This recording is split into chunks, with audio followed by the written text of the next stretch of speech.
Salut tout le monde, j'espère que vous allez bien. On se retrouve aujourd'hui en ce 5e jour du calendrier de l'Avent. C'est magnifique, 5 jours de vidéo, c'est incroyable. C'est bien plus que ce que je vous ai proposé déjà depuis pas mal d'années. Donc on va faire comme d'habitude. Les 4 catégories avec le tag abécédaire, l'auteur, la question et le top 3. Donc voilà, on va commencer tout de suite. Le tag abécédaire avec la lettre E pour e-book. Est-ce que je suis e-book ou roman papier ? Alors, personnellement, je suis vraiment roman papier. J'ai eu une liseuse depuis 6 ans.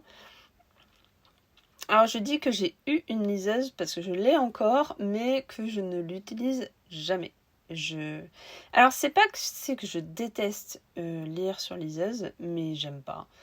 Et je préfère largement lire en papier. Clairement, lire en liseuse, ça me gâche le plaisir du livre. Et c'est dommage. Donc vraiment, j'ai pas la même dimension en lisant sur liseuse qu'en lisant sur papier. Et du coup, tout le temps que je peux éviter, je préfère encore lire un poche que de lire sur liseuse. Pourtant, je suis pas forcément fada des poches, mais non, clairement, la liseuse, c'est pas du tout pour moi. Alors, je comprends que en voyage, que en transport, que au bureau, c'est beaucoup plus facile d'avoir une liseuse que d'avoir un livre. Mais moi, dans ma catégorie à moi, je préfère quand même prendre mon bouquin dans un protège-livre et l'embarquer avec moi. Mon sac est assez grand pour prendre un grand format. En vrai, ça me va très bien. Ça me va très bien parce que je ne me vois pas lire... Non, liseuse, en vrai, ça faisait tellement longtemps. Je l'ai rallumée il n'y a pas très longtemps. La batterie, évidemment, était vide, archi vide. Je l'ai rechargée, mais elle tient plus. La batterie ne tient plus parce que je ne lis pas assez sur liseuse. En fait, ça serait vraiment un très mauvais investissement de ma part de reprendre une liseuse. Alors peut-être qu'avec les nouvelles liseuses qu'ils ont sorties depuis maintenant 6 ans, ça va beaucoup mieux, peut-être qu'elles sont plus intéressantes, peut-être que ça me plairait beaucoup plus, mais on enlève encore ce plaisir du papier. Donc non, vraiment, c'est pas trop pour moi la liseuse. Deuxième catégorie, l'auteur. Alors aujourd'hui, j'ai choisi de vous parler de Jodi Taylor, qui est pour moi une auteure extraordinaire. J'adore Jodi Taylor. Je la suis depuis son tout premier livre qu'elle a sorti en France. Donc, c'est Les Chroniques de Sainte-Marie. Alors, je ne pourrais pas évidemment vous en donner qu'un parce que c'est une saga. On est arrivé au 11e tome. Elle en sort 2 par an en France. Je ne sais pas si elle tient le même rythme en Angleterre. Je pense qu'elle avait un peu d'avance en Angleterre. Mais on en a 2 par an en France, souvent en février et en octobre. Ou en tout cas dans ces eaux-là. Et moi j'adore. Je n'en loupe aucun, je l'ai dès sa sortie, je le lis très rapidement. C'est toujours un plaisir en fait. J'adore ses bouquins, j'adore sa saga. Et j'avais envie de vous parler d'elle parce que pour moi, elle fait partie des incontournables en fait de ma bibliothèque. Les Chroniques de Sainte-Marie, je juge qu'on n'en parle pas assez par rapport à ce que c'est vraiment, par rapport à la qualité de tout ce qui se passe. En fait, les Chroniques de Sainte-Marie, on est dans un institut historique où les historiens peuvent remonter le temps à l'aide de capsules temporelles pour retourner à l'époque des faits et s'assurer que les faits historiques relevés se sont vraiment passés comme ça. Ça leur permet aussi de savoir ce qui s'est passé par exemple pour des drames, pour des... Je sais pas, je me souviens de la bibliothèque d'Alexandrie qui avait pris feu, je me souviens de la guerre de Troie, je me souviens de la disparition des dinosaures, je me souviens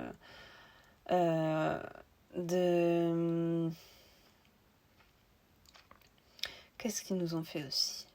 Ils nous ont fait certains rois, ils nous ont fait même des reines, des reines d'Écosse, etc. Ils ont été très loin. Et en fait, donc, ils vont s'assurer que les faits historiques sont réels, que ça s'est vraiment passé comme c'est écrit dans les manuels d'histoire. Et dedans, donc, on a une super équipe. Et le personnage principal, c'est Madeleine Maxwell, qu'on appelle Max. Et Max, vous verrez, je vous en reparlerai dans d'autres vidéos, c'est un personnage que j'adore profondément. Je l'aime vraiment, comme une petite sœur. Max, c'est un amour de bonne femme. Elle est petite, elle est rousse, elle a du caractère, elle a de l'humour. Je l'aime vraiment. Je l'aime énormément, tant par ce qui lui arrive, par sa façon de rebondir, par sa façon de dédramatiser. Et j'aime Max. J'aime Max et je pense que ça fait beaucoup sur la saga, le fait que ce soit toujours Max au centre de tout ce qu'ils vivent. Alors forcément c'est tiré par les cheveux, parce que tout ce qu'ils vivent, tout ce qu'ils survivent, on se dit que c'est pas possible.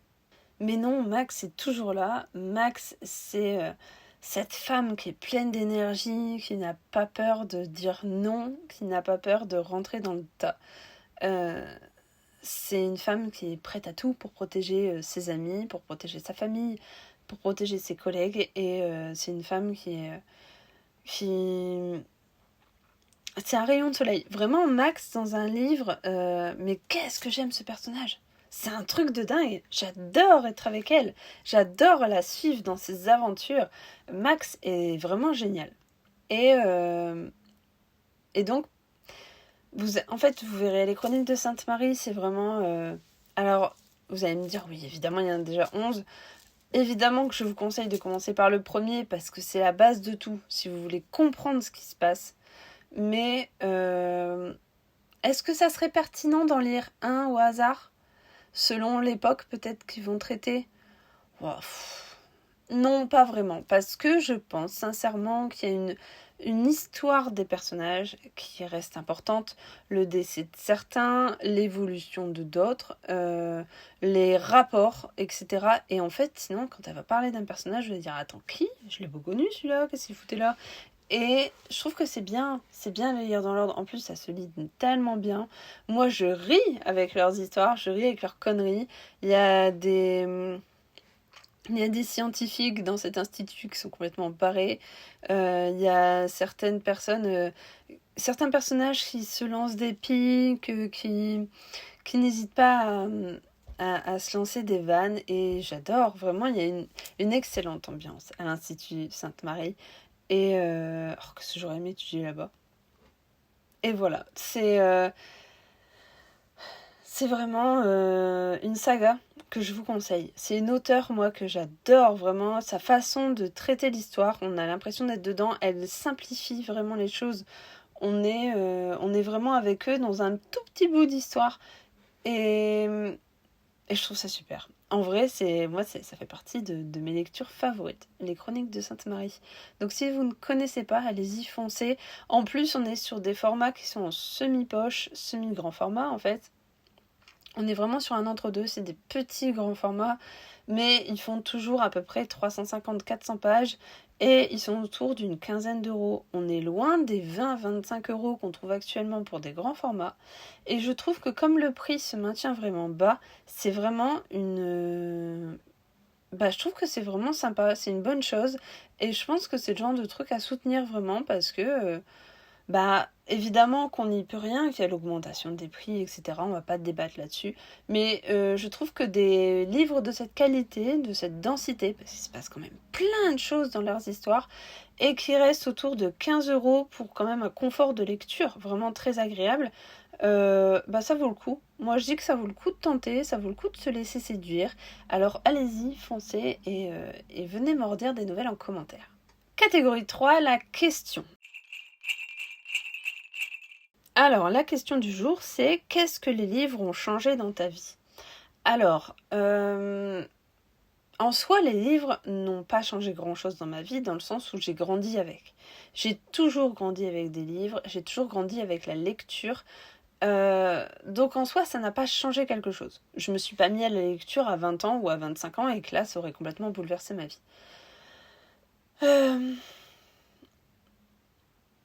Ma vie a changé, mon rapport au livre.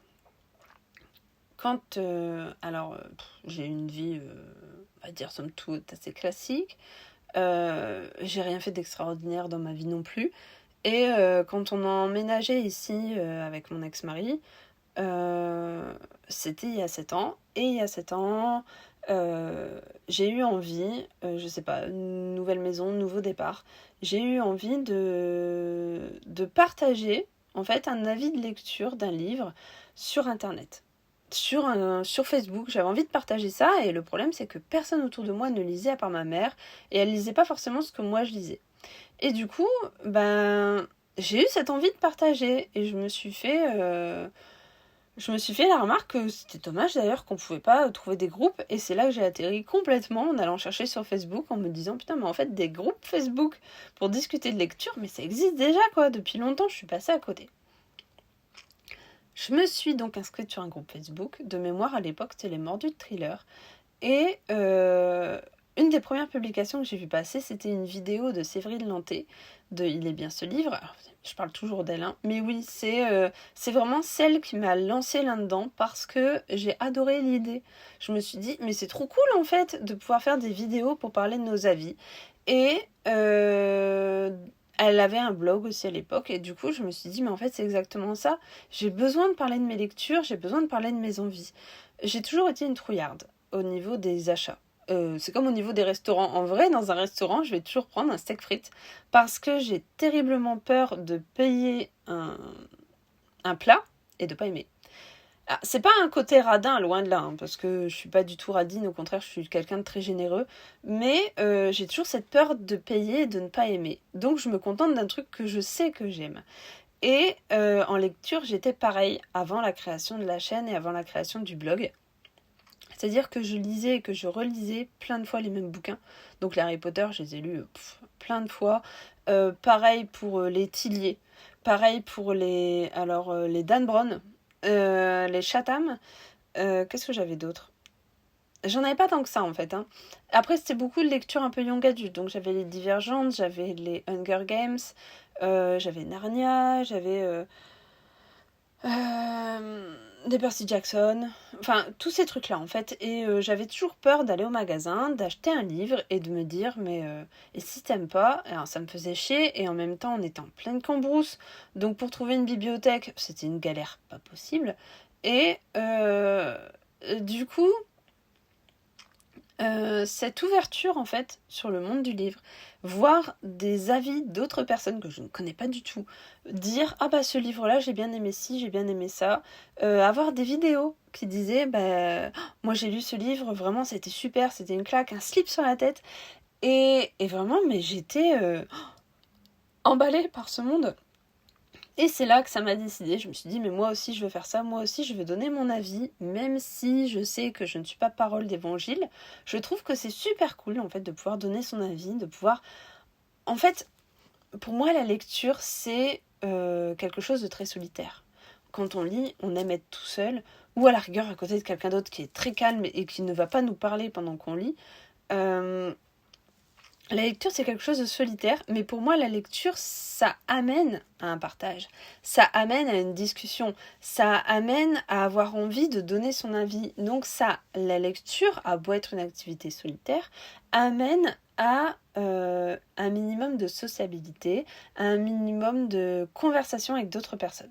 Quand bien même c'est que sur Internet, quand bien même on ne va pas en club de lecture ou on n'en parle pas avec les collègues de travail, j'ai envie de dire que ça crée quand même un minimum de lien social. Et le partage de la lecture, pour moi, c'est quelque chose de génial. C'est vraiment ça qui me plaît. J'aime écouter les autres parler de livres, j'aime écouter les autres donner leurs avis, et j'aime donner le mien, même si je sais que beaucoup de monde ne sera pas du même que le mien. Je pense notamment à un livre de Maxime Chatham, que moi j'ai adoré en chialer à la fin, je vous en parlerai une autre fois, mais qui a été cordialement détesté par énormément de monde. Et c'est ce partage, en fait, c'est cette vision de la lecture que j'aime. Et donc, quand je suis arrivée ici, on avait en tout 2 bibliothèques. Et dans les bibliothèques, on comblait avec les dictionnaires, et puis des petites revues à la con, et puis des livres de cuisine, etc. C'était vraiment ridicule, faut dire ce qui est. Par rapport à maintenant, en tout cas. Ensuite, on a réussi à remplir une chambre complète. Et puis, suite au divorce et au fait que j'habite toute seule avec mes enfants, je me suis approprié une très grosse partie de la maison. avec mes livres. Je le reconnais. Mais je le fais d'une façon qui n'est pas étouffante. Je juge que là, ce que vous voyez là, c'est ma chambre. Je juge que c'est pas étouffant, que c'est assez décoratif, que ça fait un côté très cosy. C'est pas non plus juste un amoncellement de bouquins qui ne sont pas ordonnés. Non, au contraire, moi je suis très psychorigide avec ça. Mes livres sont alignés, sont classés par maison d'édition, par auteur. Et dans chaque maison d'édition, on classe par taille. Parce qu'attention, les livres, selon les tailles des livres, non, moi, il faut que ce soit aligné. Ah, c'est indéniable. De toute façon, vous le voyez dans certaines rangées. Là, par exemple, les livres sont alignés. C'est important pour moi que ce soit très clair. Et je sais où chaque livre est rangé, évidemment. Mais j'ai besoin, justement, que ce soit très clair, très aligné pour que je me sente bien. Parce qu'il y en a quand même énormément. On frôle les 2500 bouquins. Et quand on a 2500 bouquins chez soi, on est quand même sur un stade assez conséquent. Et j'ai pas compté ceux de mes enfants. J'ai compté vraiment que les miens. Donc, je me suis énormément étoffée depuis mon divorce. J'ai énormément de bouquins et je continue d'en acheter beaucoup. Et en fait, je ne m'en veux absolument pas. Parce que je juge que c'est important, cet accès à la culture, cet accès à la lecture. Pour moi, chaque livre, c'est une porte vers un autre monde, vers un univers, vers une connaissance que je n'ai pas. Pour moi, chaque livre représente vraiment une porte d'un nouvel univers. Et en fait, je choisis quelle porte je vais franchir. À chaque fois que je choisis un livre, je choisis quelle porte je vais franchir. Et j'ai envie de vous dire que du coup, j'ai l'impression que ma maison, elle est immense. Parce que j'ai 2500 portes qui amènent vers 2500 mondes différents. Et je trouve ça super. Donc, qu'est-ce que les livres ont changé dans ma vie ? C'est vraiment, j'ai adapté ma vie. J'ai fait en fait, les deux vont ensemble. C'est-à-dire que selon mon évolution personnelle, ça m'a fait évoluer dans mes achats, dans mes lectures, dans mes livres. Et mes achats, mes livres ont fait évoluer ma vie aussi, ont fait évoluer mes choix. Et au jour d'aujourd'hui, ben, j'ai envie de dire, c'est un peu la facilité aussi d'être toute seule chez moi. C'est facile parce que j'ai personne à qui rendre compte, j'ai personne à qui dire je fais ci, je fais ça, est-ce que je peux, etc. Non, en fait, je ne rends de compte qu'à moi-même. Et bien sûr, j'ai mes enfants, mais ça ne les dérange pas. Et du coup, je fais ce que je veux, quoi. Je veux dire, je pourrais très bien avoir quelqu'un qui me dirait, moi, j'aime pas ta déco, j'aime pas, c'est trop de livres, c'est trop tout ça. En fait, juste, tant pis pour toi, quoi. Je veux dire, moi, je suis chez moi, je suis contente de ce que j'ai, je suis contente de cette ambiance, je me sens bien là-dedans. Et c'est vraiment ce rapport-là que j'ai avec les livres et que j'aime avoir avec eux. Enfin, le top 3. Donc aujourd'hui, j'ai choisi de vous parler du top 3 des livres qui m'ont appris plein de choses. Alors, dans ces livres, je pense qu'il y en a d'autres. En fait, je me suis fait avoir sur la question. C'est-à-dire que, encore une fois, c'est un choix de là aujourd'hui. Je pense et je crois me souvenir qu'il y a d'autres livres où je me suis dit c'était top, j'ai appris plein de choses. Impossible de me souvenir lesquels. C'est con, c'est complètement con. Mais il y a plein de livres où je me suis dit j'ai appris des trucs. Premier livre à vous parler, La Formule de Dieu de J.R. Dos Santos. Alors ce bouquin, de mémoire, je l'ai lu il y a quand même pas mal d'années. De mémoire, on commence donc avec Albert Einstein qui laisse une formule mathématique pour expliquer, pour prouver l'existence d'un Dieu. C'est tout. Et on revient avec Thomas Norona, comme d'habitude, qui est un personnage assez récurrent, mais pas forcément important de lire dans l'ordre, d'ailleurs, de J.R. Dos Santos. Et donc, je ne sais plus si c'est qu'il retrouve la formule ou quelque chose comme ça, enfin bref. On en arrive donc, en fait, à discuter tout le long du livre de faits historiques, mais surtout de mathématiques, d'explications de Dieu, de la divinité, de l'espace, de la présence d'un Dieu dans l'espace, mais vraiment de physique, de quantique, ce bouquin, c'est une perle pour pour toutes les personnes passionnées de cette histoire de physique et de mathématiques et de lois de l'univers et tout ça. Mais quel plaisir de lire ce genre de livre! Il y a énormément d'informations. J.R. Dos Santos arrive à simplifier, à vulgariser vraiment très bien les termes scientifiques qu'il utilise. Et à chaque fois, on en ressort, mais en se disant « Waouh, mais ça c'était trop bien !» Et en fait, à l'époque où je l'ai lu, je n'utilisais pas du tout de post-it. D'ailleurs, je vois que il a pris cher le bouquin. Je n'utilisais pas du tout de post-it, mais je pense que un de ces jours, je le relirai et je mettrai des post-it. Parce que ça devient vraiment mon truc que j'aime beaucoup. J'aime beaucoup avoir un livre et mettre des petits post-it de temps en temps sur des trucs intéressants. Et vous verrez, il y a certains livres que je vais vous présenter, il y a des post-it un peu partout. Et c'est vraiment pas mal. Avec celui-ci, donc, on apprend énormément de choses en mathématiques, en physique. Et pour tous les amateurs du genre, vraiment, je vous le conseille. Il est très simple, mais qu'est-ce qu'on apprend comme truc dedans. Moi, j'avais adoré. J.R. Dos Santos, il a une qualité d'écriture, une capacité de simplifier les choses. Puis alors, ce côté mathématique et scientifique, de base, moi, je suis un bac S. De base, j'ai passé un bac S avec spécialité SVT à l'époque. Mais je m'en sortais très bien en sciences. J'adore ça. Moi, pour moi, les maths, c'est des jeux. C'est juste des jeux de chiffres, etc. Et quand j'étais jeune, je vous parle de ma vie en fait. Quand j'étais jeune, quand j'entrais de l'école, je me souviens que j'allais chez mes grands-parents et mes grands-parents me faisaient, donc ma grand-mère, elle me faisait mon goûter. Souvent, c'était des brioches avec de la confiture dessus. Et une fois que j'avais fini mes brioches, on regardait un peu des chiffres et des lettres. Alors moi, j'adorais ça. Et alors le compte est bon, je le faisais comme ça, en même temps que les gars, avec mon papier et mon crayon, et je faisais tout comme ça. Et en fait, j'ai toujours aimé ce contact avec les chiffres, et je vous en parle aujourd'hui parce que je sais que plusieurs personnes récemment se sont fait la remarque de me dire bah oui mais toi t'es une littéraire, et en fait non, je suis pas une littéraire, de base je suis une scientifique. J'aime les faits précis et pour moi un livre c'est fait pour s'évader. C'est pour ça d'ailleurs que vous verrez sur ma chaîne je lis très peu de livres contemporains où on est vraiment dans des faits qui ne sortent pas de la réalité de la situation.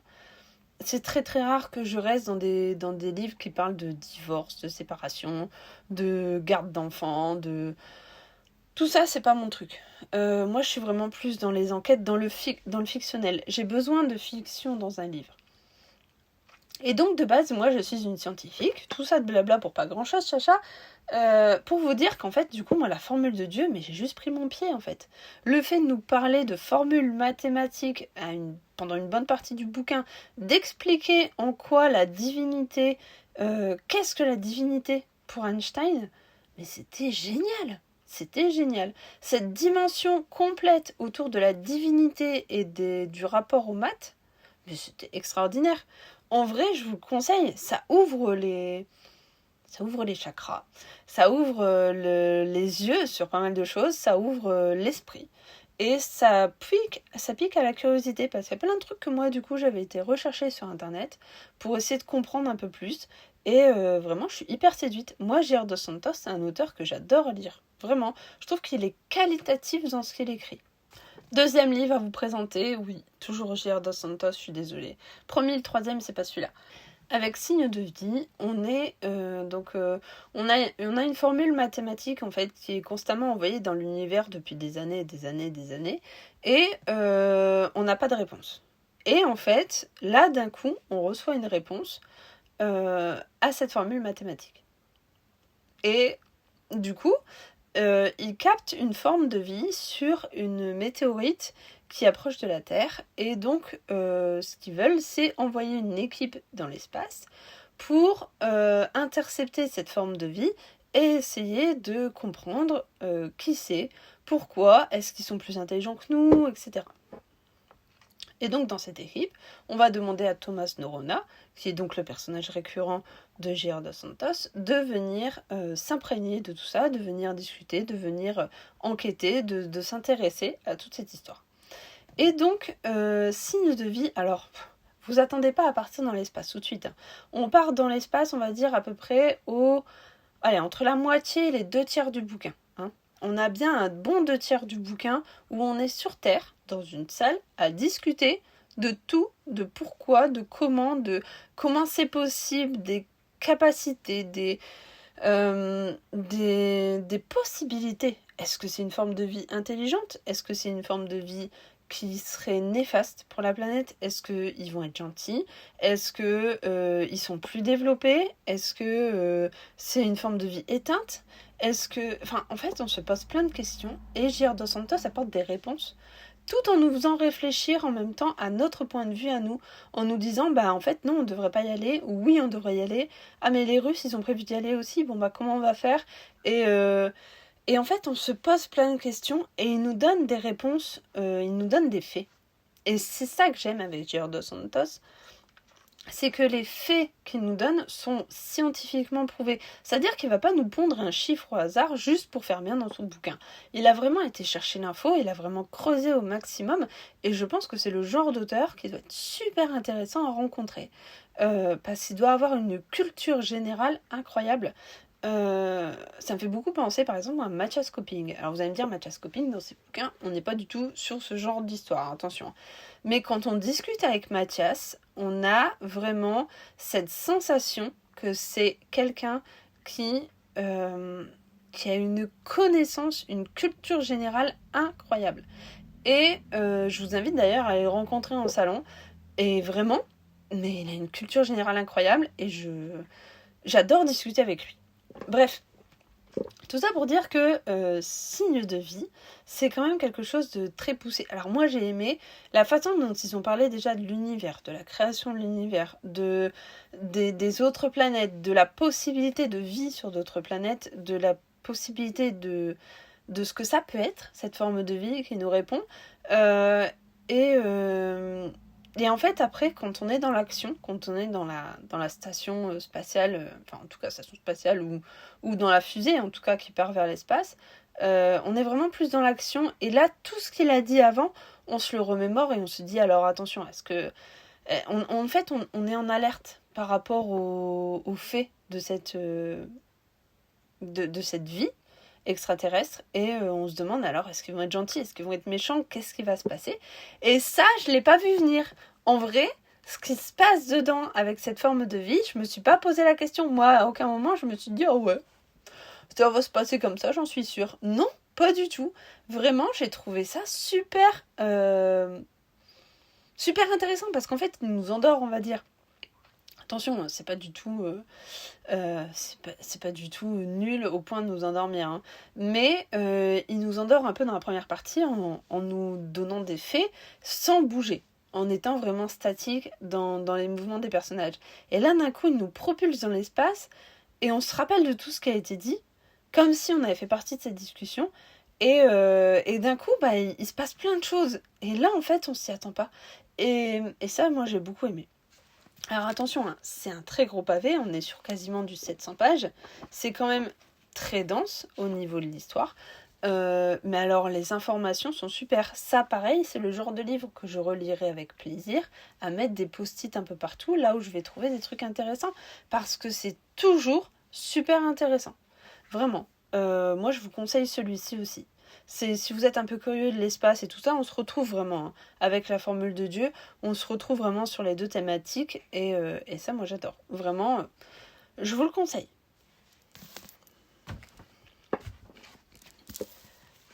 Enfin, dernier livre à vous parler, Aliéné de Fabrice Papillon. Ce livre, vous avez vu le change, c'est pas J.R. Dos Santos. On est en 2022 dans l'ISS, à 400 km de la Terre, hein, donc dans la Station Spatiale Internationale. Il y a un cadavre. Ah, c'est ça. Il y a un cadavre éventré d'un astronaute américain qui flotte dans les modules. Et en même temps, à Lyon, on retrouve un corps éviscéré d'un biologiste américain à 30 mètres de profondeur dans un mystérieux réseau de galeries souterraines. Et donc en fait on va avoir une enquête de savoir ce qui se passe, pourquoi est-ce que entre l'ISS et les souterrains de Lyon, on a eu le même genre d'attaque à peu près simultanément. Et donc on va creuser autour de tout ça. Il va y avoir donc une flic sûre. Est-ce que c'est en duo? Je ne sais plus. Mais on a au moins une flic sûre. Et mais on va découvrir plein de choses. Il nous balance plein d'infos super intéressantes sur plein de thèmes différents, mais surtout sur cette histoire d'espace, de modernisation de la société, de réseau, de comment de tout ce qui peut nous toucher, alors que, je veux dire, à un moment donné, il fait intervenir Elon Musk. Enfin, je veux dire, c'est quand même... voilà, qu'est-ce qu'il fout là-dedans? Et il y a des raisons, et du coup, moi, j'ai appris plein de choses. J'ai appris plein de choses que je ne savais pas. Il nous apporte des faits scientifiques qui sont avérés. On n'est pas sur du pipeau, et c'est vachement intéressant. Mais alors, j'ai adoré cette histoire. C'est parce que, en fait, contrairement à Gir dos Santos, qui nous écrit des livres qui sont quand même très lents au niveau de l'action, mais qui sont très intéressants au niveau du savoir, là, on a quelque chose de très intéressant au niveau du savoir, mais en plus, qui bouge beaucoup. C'est-à-dire que ça ne s'arrête jamais vraiment. On est vraiment sur quelque chose de très dynamique, avec des chapitres assez courts, avec des tas d'infos qui nous sont données, ok. Alors, c'est peut-être moins poussé que Gir dos Santos, c'est peut-être aussi plus accessible, mais le côté action donne un rythme qu'on n'a pas avec Gir dos Santos. Et donc, moi, j'ai pensé que vous proposez ce genre de livres qui sont quand même très proches et en même temps très différents l'un de l'autre, et bien j'ai trouvé ça sympa. Ça reste le genre de livre où quand vous allez le refermer, vous allez dire « Ah ouais, j'ai appris plein de trucs ». Et j'ai aimé. J'ai aimé cette lecture et je sais que dans mon entourage, pas mal de personnes l'ont lu et ils ont tous aimé. Donc vraiment, voilà, moi je vous le conseille. C'est un très bon livre, très fouillu. On est vraiment sur ces histoires de recherche scientifique, de développement scientifique, etc. Et moi j'aime beaucoup. J'aime beaucoup ce genre d'histoire, ce genre d'histoire avec des faits toujours très précis. Je trouve que c'est vachement sympa et ça nous sort vraiment des sentiers battus. On n'est pas sur des livres qu'on a l'habitude de lire, on n'est pas juste sur des polars thrillers très classiques, on est sur quelque chose de beaucoup plus fouillu, de beaucoup plus dense et c'est vraiment très très intéressant. Voilà donc pour notre 5e vidéo du calendrier de l'Avent. J'espère que ça vous plaît toujours autant. J'espère que ces livres que je vous sors un petit peu de ma bibliothèque vous intéressent.